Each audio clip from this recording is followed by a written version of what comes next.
Salut à tous, aujourd'hui on va voir comment toucher des droits d'auteur avec vos vidéos sur YouTube. Alors toujours dans le cadre des web programmes, j'ai pu interviewer Stéphane Pierrat. Stéphane Pierrat, il travaille à la SACD. La SACD, c'est quoi? C'est une société d'auteurs. Alors les sociétés d'auteurs, qu'est-ce que c'est? C'est des organisations qui ont pour le but de récolter le droit d'auteur. Le droit d'auteur dans tout type d'art, hein. Ça peut être évidemment le cinéma, mais aussi l'art plastique, la photo, la musique, etc., etc. Et donc là, en l'occurrence, Stéphane, il travaille à la SACD, qui est la société des auteurs d'art dramatique.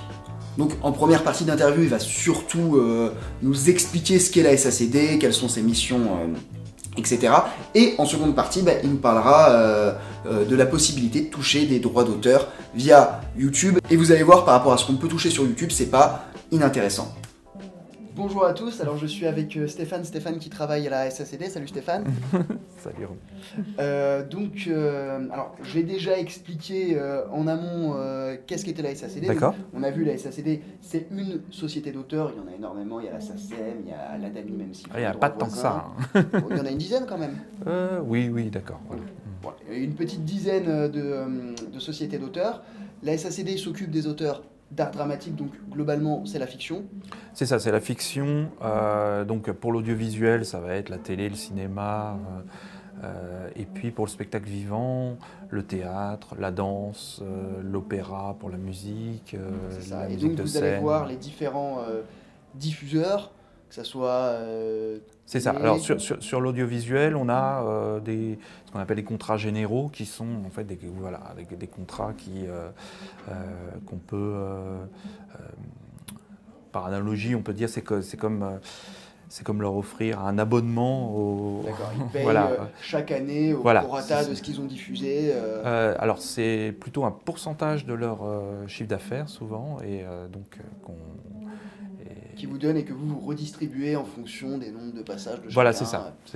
Voilà, Okay. avec des règles internes et des choses comme ça qui permettent de gérer à la fois une certaine mutualisation, c'est-à-dire qu'on ne va pas essayer de pas trop concentrer non plus, mais en essayant d'être le plus juste possible aussi. Voilà. D'accord, donc vous l'avez compris, hein, les sociétés d'auteurs et la SACD sont des organismes qui ont pour but de redistribuer les droits d'auteur, mais pas que. La SACD a aussi d'autres missions.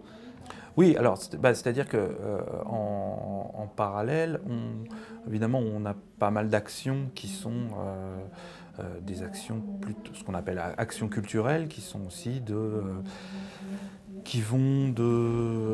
enfin tout ce qui peut encourager les auteurs, tout ce qui peut améliorer leur visibilité, et puis aussi un volet qui n'est pas négligeable, c'est aussi d'avoir une vraie présence de défense au niveau politique aussi du rôle des auteurs et des auteurs, que ce soit au niveau national ou international ou européen en ce moment par exemple.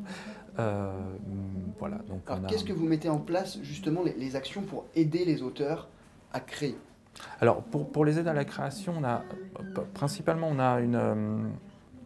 Je vais s'expliquer un petit peu. Une partie des revenus de la SACD sont ce qu'on appelle la copie privée. Donc la copie privée, c'est la taxe qu'on va payer, par exemple, quand on achète un disque dur ou quand on achète des DVD vierges, donc des supports. Cet argent, en fait, il est en partie distribué entre les auteurs. Et une bonne partie est aussi utilisée dans des actions culturelles, donc qui vont être du soutien à des festivals, par exemple, qui sont des espaces assez importants. D'accord, donc vous soutenez des associations ou des organismes qui font des festivals en rapport avec les auteurs. Ça va être des festivals, on a aussi de l'argent qui va... donc on finance une association qui s'appelle Beaumarchais, qui donne des bourses. Beaumarchais qui est un peu le père du droit d'auteur pour la Voilà, culture. c'est ça. Et pour le coup, le papa de la SACD. Voilà. Okay. C'est lui qui a créé la société. Et donc c'est une association qui fait distribuer des aides à l'écriture, à la production, des choses comme ça. Donc vous intervenez en tant que guichet de financement pour une œuvre. Voilà, c'est ça. Auprès de la production, alors, auprès de l'auteur. Non, principalement, toujours, enfin, là, majoritairement, il y a quelques exemples où on touche un petit peu à la production, mais on essaye majoritairement d'avoir des aides qui sont à destination des auteurs. Donc des aides sélectives. Oui, oui, c'est ça. Oui, Alors, c'est ça. pour prétendre à ces aides, est-ce qu'il faut être déjà référencé en tant qu'auteur à la SACD? Et justement, comment on se référence en tant qu'auteur à la SACD? Alors, pour être référencé en tant qu'auteur à la SACD, il faut avoir une œuvre diffusée. D'accord. De toute façon, parce que sinon, ça n'a pas tellement d'intérêt. Cinéma, télé. Cinéma, télévision. Alors, je ne parle pas du spectacle vivant parce que c'est différent, mais enfin, on va dire sur l'audiovisuel, cinéma, télé, et maintenant web.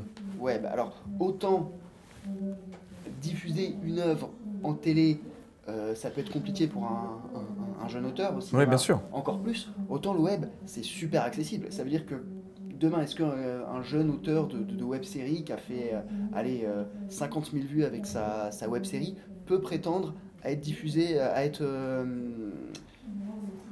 je cherche mon mot... peut prétendre à être référencé en tant qu'auteur à la SACD. En tout cas, se déclarer comme adhérent. Alors oui, il peut le faire. Alors après, soyons aussi raisonnables. Il faut que ce soit intéressant pour l'auteur aussi. C'est-à-dire qu'effectivement, il faut que ce qu'on peut lui apporter en tant que soit rémunération par rapport à ses nombres de vues ou aide possible, soit intéressant pour l'auteur aussi. Mais par exemple, on a un fonds web-série qui va effectivement être à destination des auteurs qui sont déjà Donc adhérents. Pour prétendre à ce fonds, et même à toutes vos aides sélectives, il faut déjà être référencé en tant qu'auteur ou il n'y a pas forcément de corrélation? Oui. En général, oui, il faut être référencé. J'espère que je ne dis pas de bêtises, mais oui, je pense qu'il faut à chaque fois, au minimum, être adhérent. Un mail et puis moi je ferai une correction sur la voilà. vidéo. En tout cas, c'est évidemment, l'œuvre doit être une œuvre qui est destinée au répertoire de la SACD, quoi qu'il arrive. D'accord. C'est surtout ça. Donc, je sais que voilà, moi j'ai pas mal de personnes qui me suivent, qui sont lancées dans la réalisation sur YouTube. Est-ce que tu les invites à aller voir la SACD pour se référencer? Ah oui. Pas forcément. Non, mais c'est-à-dire qu'il y a un élément qui est très important parce que c'est pas, il y a un élément qu'il faut bien comprendre quand un jeune créateur, enfin ou un vieux d'ailleurs, peu importe, quand un créateur fait du contenu destiné à YouTube et que quelque part c'est lui qui finance ou qui fait ça avec un groupe, voilà. Donc c'est très important de comprendre que c'est une autoproduction, c'est-à-dire qu'il est quelque part l'argent qui va toucher de YouTube s'il monétise sa vidéo.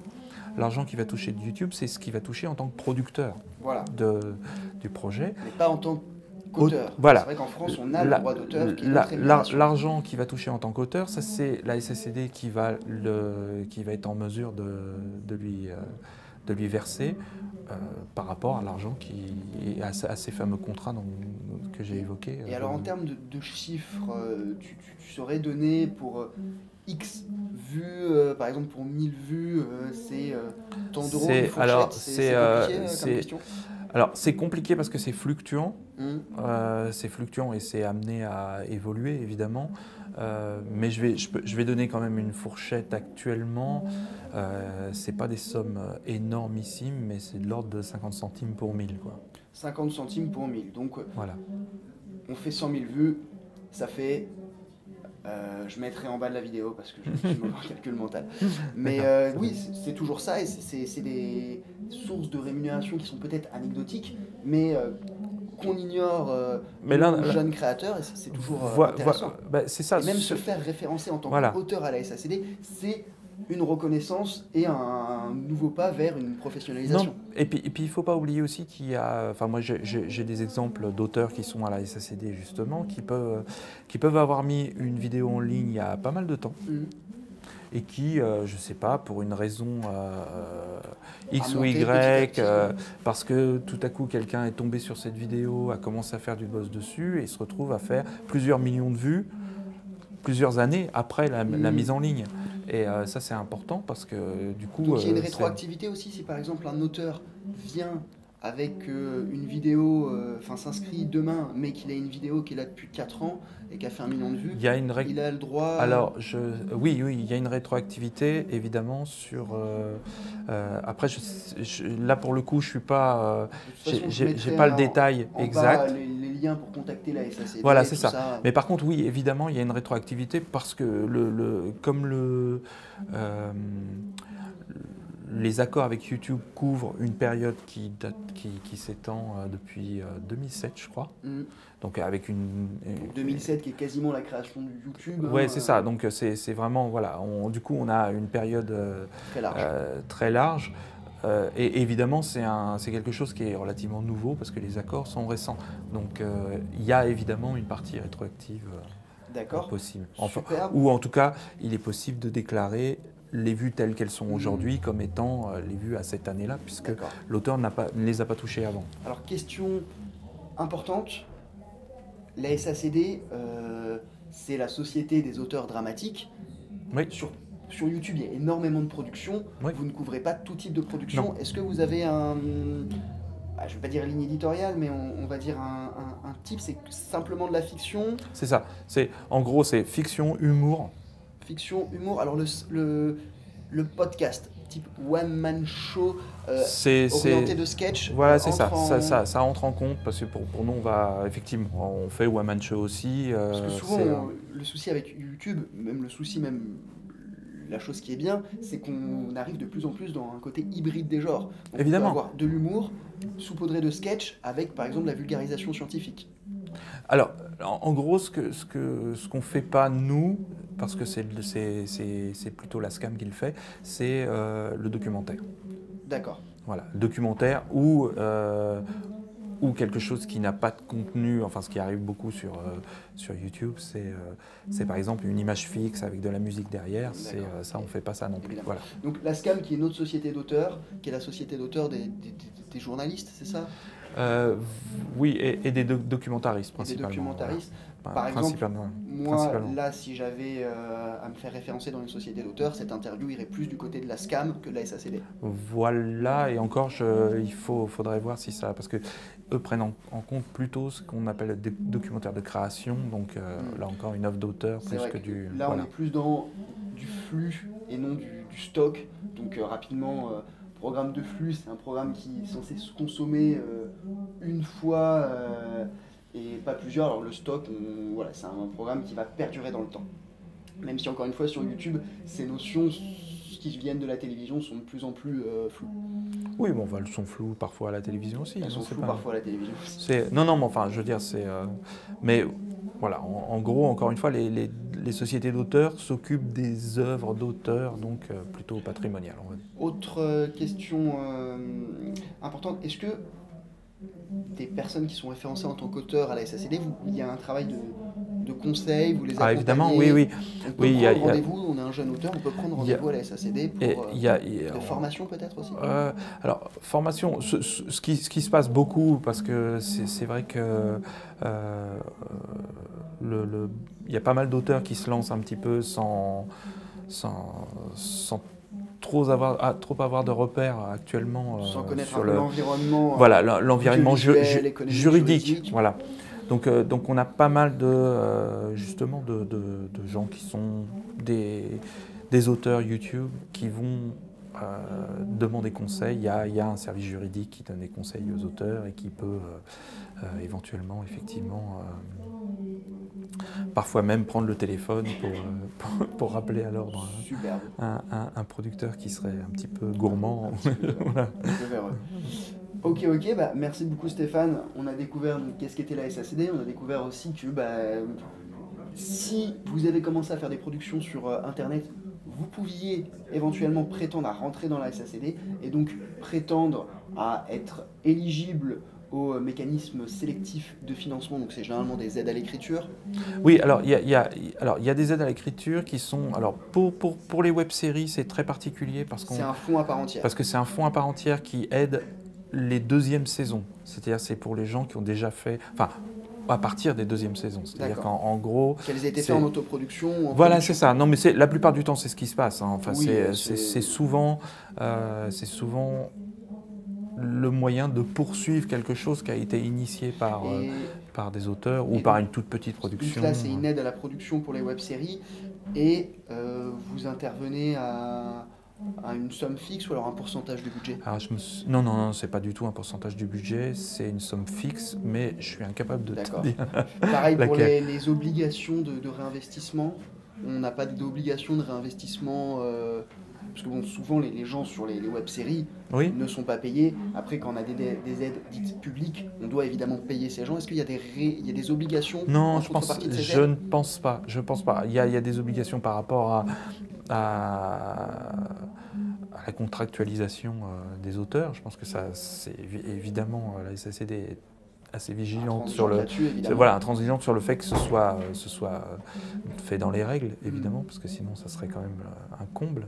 Mais non, sinon il n'y a pas du tout d'obligation. Enfin, c'est pas le CNC, quoi. C'est vraiment. Bah écoute, je te remercie Stéphane. On est juste à côté de la scène, donc vous entendez peut-être le micro est-ce qu'ils sont en train de diffuser sur la scène. Est-ce que tu as éventuellement quelque chose à rajouter sur la SACD que tu voudrais dire que les gens ignorent généralement? Parce que là, on a un public qui ne connaît pas forcément tout ça. Et si c'est pas le cas, non, moi je les réinvite alors, sur le site. Il y a une chose qui est importante pour les gens qui sont sur le web, ça c'est important, c'est que effectivement, comme j'ai pu l'expliquer tout à l'heure, quand on a un programme qui est diffusé sur France Télévisions, par exemple, France Télévisions va nous faire des déclarations directement en disant on a diffusé tel programme, on a toutes les informations.